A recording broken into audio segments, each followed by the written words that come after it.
For Inside Carolina, I'm Taylor Vippolis, and this is the Insider Rundown where I'll cover what I'm hearing when it comes to this UNC football team.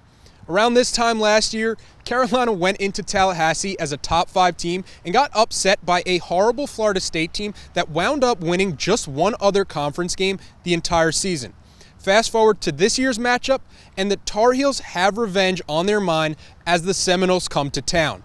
Having been in the locker room, you're taught to treat every game the same so you don't get caught up in the highs and lows of college football.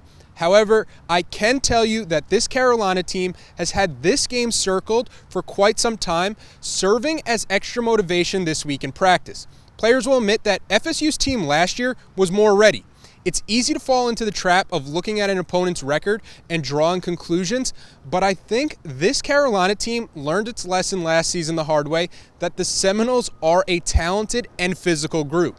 The challenge for Carolina will be playing under control and not letting the emotions get to them early, where it feels like they are pressing, especially if things don't break for the team early. It's week 6, and the Tar Heels are still trying to work out major issues along the offensive line, starting at center.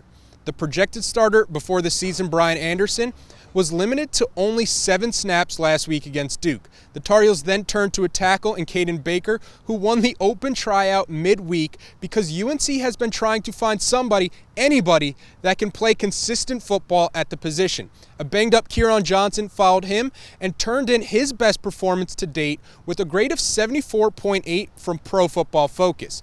Barring injuries, I'd expect it to be Q moving forward to get the bulk of the reps, although Baker has continued to develop there this week at practice. Looking at the big picture when it comes to the offensive line, offensive coordinator Phil Longo is looking for 3 things for them to improve on. First, it's finding some kind of continuity at center instead of the current revolving door. Second, he wants to see the line play more vertically, getting off the ball and getting up to the second level. Third, and simply put, he wants to see better footwork and technique.